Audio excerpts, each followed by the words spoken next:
नमस्कार and I welcome you all to world affairs. मैं हूं Prashant Dhawan. So recently Taliban ने एक ऐसा काम किया है कि पूरी दुनिया काफ़ी हद तक शॉक्ड है। अफगानिस्तान को आज के समय आप अगर देखें तो एक ऐसा देश है जो लिटरली डोनेशंस पर चल रहा है। यूएन यहाँ पर लोगों को खाना खिला रहा है, दवाइयाँ बाहर से आ रही हैं।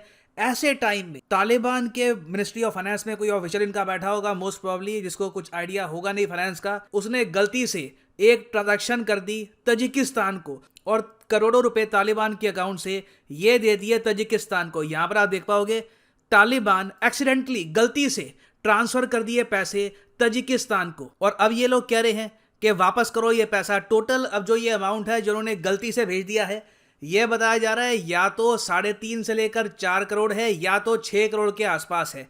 एक्चुअल अमाउंट कितना है ये अभी तक क्लियर हुआ नहीं है। अब तालिबान यहां पर यह कह रहा है कि यह अमाउंट हमको वापस चाहिए, हमारा जो पैसा था हमने गलती से भेज दिया तजिकिस्तान में, ये हमको वापस चाहिए। अब तजिकिस्तान यहां पर यह कह रहा है कि ये तो हम नहीं कर पाएंगे क्योंकि हम तो आपको मानते हैं आतंकवादी, ऑफिशियली ऑन पेपर बिल्कुल तजिकिस्तान तालिबान को एक आतंकवादी संगठन मानता है।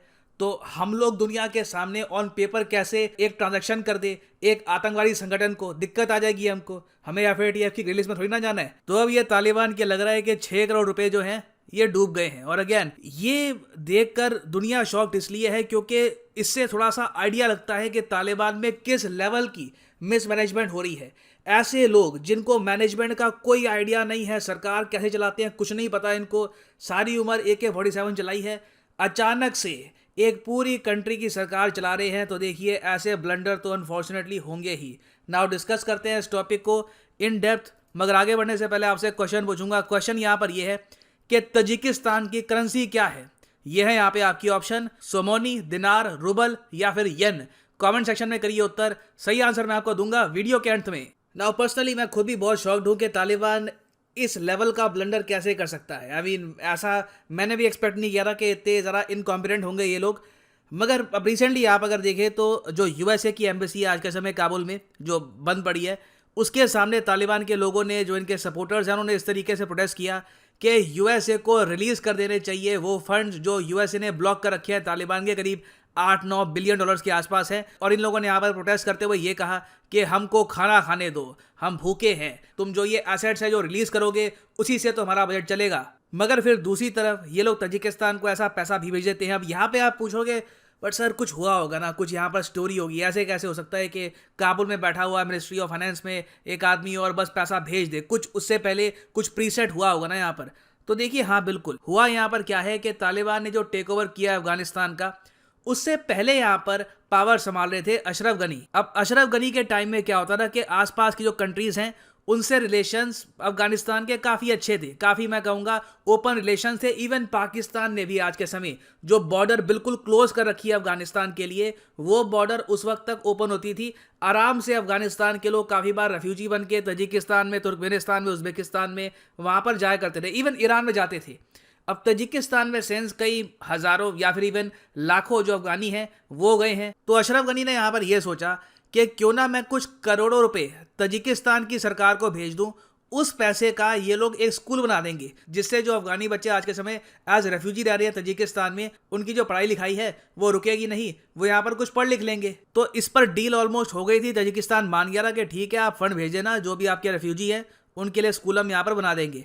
अब हुआ यहाँ पर क्या है कि जब तालिबान ने टेक ओवर किया, मोस्ट प्रॉब्ली इनके पास पुराने प्रोजेक्ट्स होंगे कंप्यूटर पे, कुछ ट्रांजैक्शंस अटकी होंगी, कुछ वहाँ पे अप्रूवल चाहिए होगा, कोई ना कोई यहाँ पर गलत बटन दब गया होगा, कोई इल इन्फॉर्म्ड आदमी कंप्यूटर चला रहा होगा, और जो वो ट्रांजैक्शंस अटकी हुई थी अशरफ गनी के टाइम की, वो आगे बढ़ गई और ये पैसा एक्चुअली तजिकिस्तान तक पहुंचा है सितंबर में। तो सितंबर से तालिबान अब ये कह रहा है तजिकिस्तान को कि आप लोग ये पैसा वापस करो ना। तजिकिस्तान ने अभी के लिए ये कहा है कि देखिए हम लोग अभी जो आपने पैसा भेजा है सिर्फ उस पैसे का तो स्कूल नहीं बना पाएंगे, ऑब्वियसली स्कूल बनाने के लिए थोड़ा सा एक्स्ट्रा पैसा लगेगा यहाँ पर, मगर जो भी के लिए पैसा भेजा गया इन्होंने उससे कुछ हद तक जो रेफ्यूजीज का ही कल्याण होना है वहां पर, वो पैसा तजिकिस्तान की सरकार अफगान रेफ्यूजीज पे ही लगाएगी जो आज के समय तजिकिस्तान में रुके हुए हैं। वैसे आप अगर देखें तो सारे कंट्रीज ने कंप्लीट जो बॉर्डर है यहाँ पर सब सील कर रखी है, कोई भी अफगानिस्तान के रेफ्यूजीज अब अफगानिस्तान छोड़ के नहीं भाग पा रहे। और तजिकिस्तान एक्चुअली अगर चाहे भी ना कि 6 करोड़ रुपए वापस करने हैं इनको,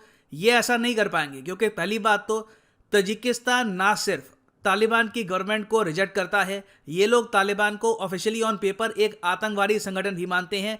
इंडिया, उज्बेकिस्तान और तजिकिस्तान ओपनली ये बात कह चुके हैं कि अफगानिस्तान काफ़ी बार कहता है कि दुनिया को हमें एक्सेप्ट करना होगा।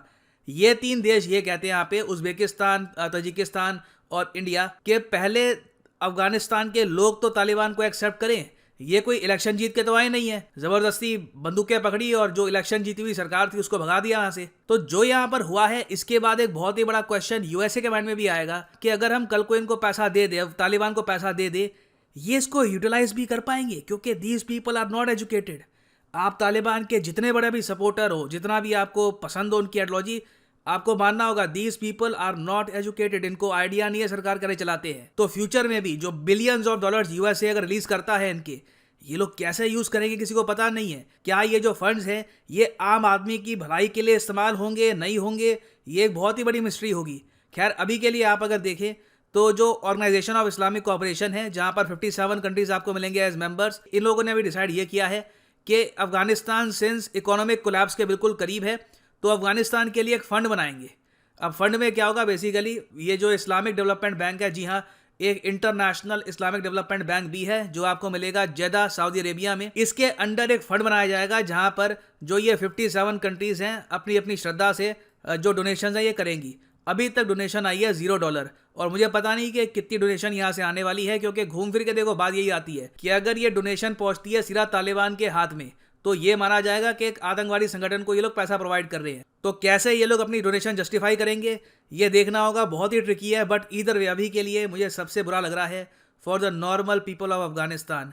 बहुत अच्छे लोग हैं वहाँ के, बहुत ज़्यादा मैं कहूँगा कष्ट सहा है उन लोगों ने बहुत लंबे समय तक, और अब सैड है कि आज के समय इतने इनकॉम्पिटेंट रूलर्स उस देश को चला रहे हैं। ना वापस आते हैं अपने क्वेश्चन पे कि तजिकिस्तान की करेंसी क्या है, तो सही उत्तर यहाँ पे है option A, सोमोनी is the currency of Tajikistan. यहाँ पर आप देख पाएंगे कैपिटल है तजिकिस्तान की दुशानबे और करेंसी है यहाँ पर सोमोनी। और फाइनली यहाँ पर मैं ये भी ऐड कर दूं कि अनअकैडमी के कोर्सेज के जो प्राइसेस हैं ये बढ़ने वाले हैं बहुत ही जल्द। तो अगर आपको कोई भी कोर्स परचेज करना है, कमेंट सेक्शन में जाओ, यहाँ पे आपको मिलेगा ये link, by any course using the code PD10, और यहाँ पे आप परचेज कर सकते हैं the course of your choice. For example, आप प्रिपेयर कर रहे हैं let's say for IIT JEE, तो सिंपली यहाँ पर क्लिक करो IIT पर और यहाँ पे आप परचेज कर पाएंगे the course of your choice. जो प्राइसेस यहाँ पर लिखे हैं पे करने की आवश्यकता है नहीं आपको, सिंपली यहाँ पर कोड यूज करो PD10 and the prices will fall.